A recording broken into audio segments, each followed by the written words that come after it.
All right, guys, it's Robinson and Robinson. coming back to you with episode 9 or 10.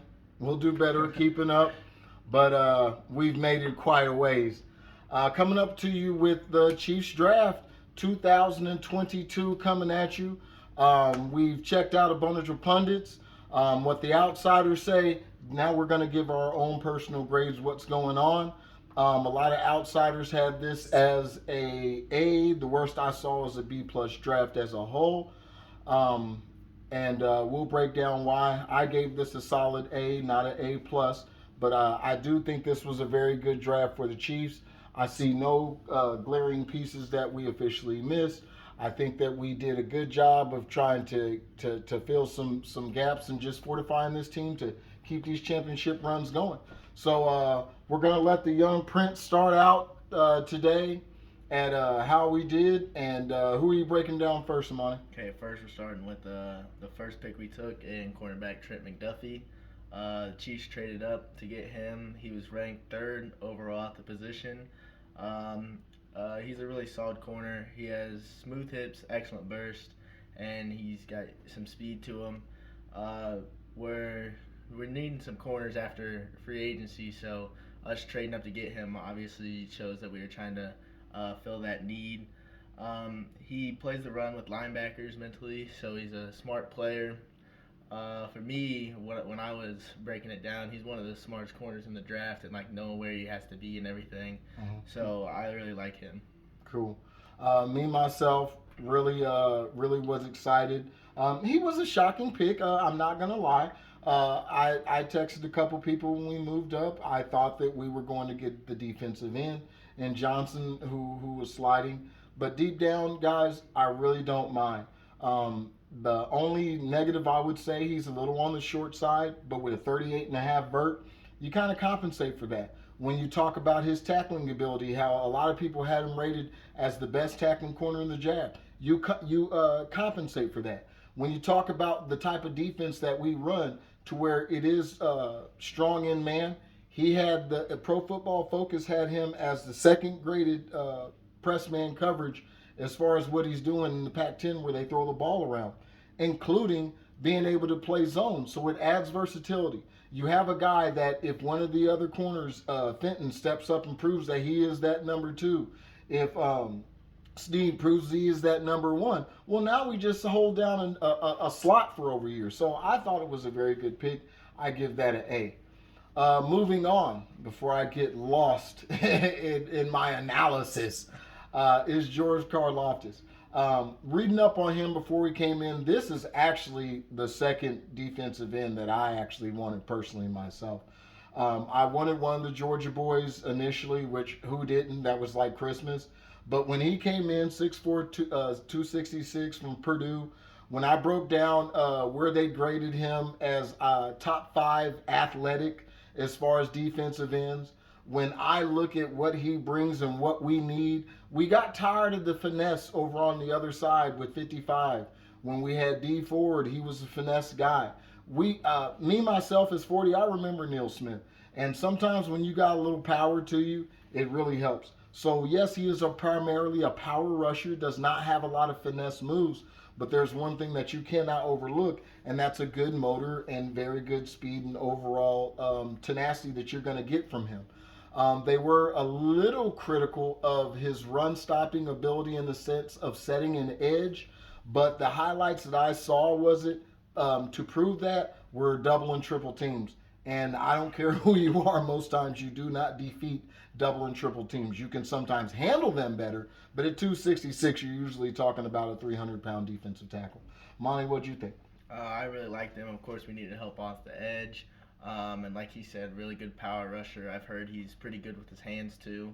So we filled another need. So like I said, I like that draft pick too. Yeah. Anybody remember Jared Allen? Anybody remember being upset that Jared Allen was gone? Guess what? We got our rodeo man back. Go ahead and give you a breakdown of Sky Moore, our second pick in the 22nd spot. Yeah. So we in the second round we got Sky Moore, who's kind of that smaller, quick wide receiver. We like having those. So I've heard.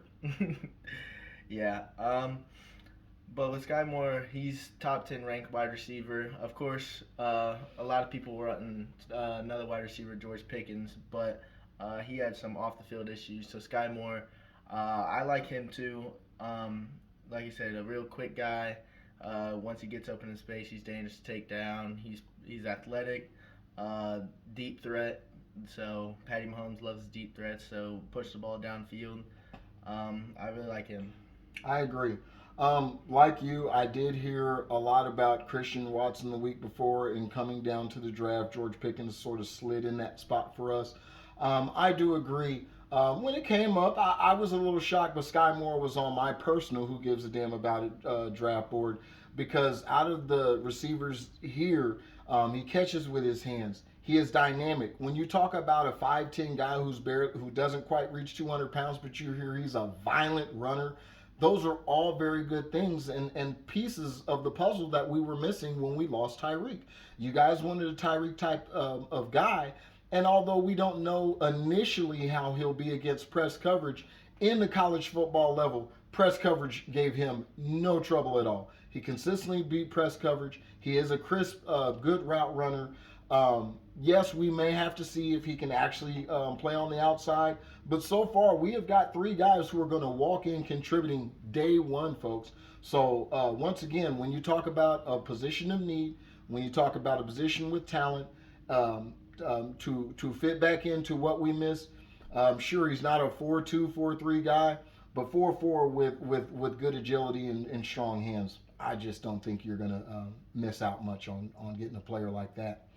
Moving down to the second pick in the draft, Brian Cook. Everybody was sick and tired. I'm almost getting nauseous thinking about what Daniel Sorensen was doing week after week in that rover position, covering tight ends and chasing down running backs to no avail.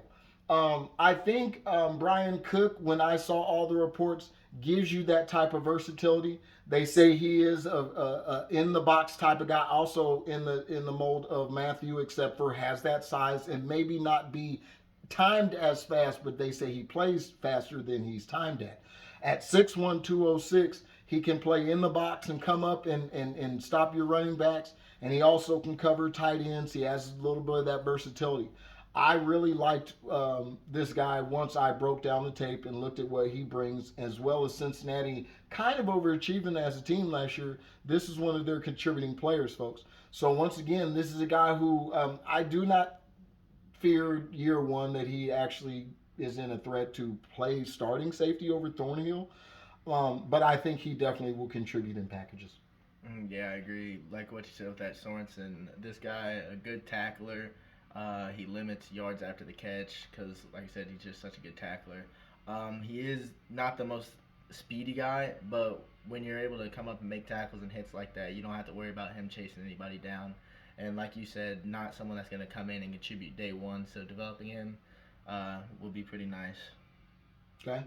One of the lad, we've got two more guys. We'll cover them all, but two more guys who we really think, whether it's special teams or whether it's different sets, is remember Spagnuolo has a very versatile defense, guys. He likes doing different things with different players. So although you may have a starting linebacker in Bolton who is awesome, he's got a little type of heavy feet in him. Um, Monty's going to break down Leo Chenal, but I think definitely he is a guy who come in and he's going to do a couple different things, and I'll get into it on my analysis. Okay, so me honestly, us picking up Leo Chenal in the third was pretty big because me personally, I had him going somewhere in the second round. He's a good blitzing linebacker. Yeah, I like him. Good blitzing linebacker. Good tackling. Good sifting through the O line and getting to stop the run. So I really like him. Like I said, as a blitzing linebacker, pass coverage is not really his strong suit, but going in there and disrupting the run is really what I like him doing. Yes. Also, what I've heard, it can be sometimes deceptive when you hear a guy runs a 4.5, which he did. But at 6'3", 250, what happens sometimes is you have straight line speed, and you might not have the hips to necessarily do that, and that's what we have here. But that does not stop the versatility in the initial routes. He is very smart. They say sometimes he can get caught running up to smoke that running back in the backfield, and that's where you can kind of get him with not being as rangy as sometimes you'd like. But actually, when you look at our linebackers and you think about the last couple champions, they had linebackers who could also help out in the blitz. And like he said, with I think 8 sacks last year, he is a strong guy when he gets coming at that line that they have trouble stopping him. So it gives you versatility in some kind of, for a lack of words, a turbo set where you have sometimes a bigger defensive end and goes inside, and then you have a heavy booty linebacker go outside, to fit in different sets. So I think his versatility will be warranted, especially at least probably special teams for day one. But I think we will see him in different sets out on the field before this season gets over. One of the last guys from a historic black college, Joshua Williams from Fayetteville State. Although he did not go against elite competition, a lot of the pundits had this guy as a highly top 15 type of cornerback. A guy with his size at 6'3", almost 200 pounds, is rangy, does not have necessarily top end speed, but does have good speed, good against the press. Good catch radius. They said he does try to ball hawk a little bit. Does have good hands. Is a guy who long down the line next year, Fenton, who knows, contribute on special teams as a gunner and such, and who knows where he comes up as far as when this camp goes, how he's able to contribute. But definitely going further, I think he's a guy who will get into the rotation. Me, I kind of see this guy gonna have to go a few years back. Yeah, kind of not as skilled, but like a Marcus Peters X, because he's got good hands. He likes to come and jump passes, and he is willing to come up and stop runs and run after catch. So if we get someone who's trying to jump the pass like that again, bring all those interceptions back to the team. I really like that. Mm-hmm.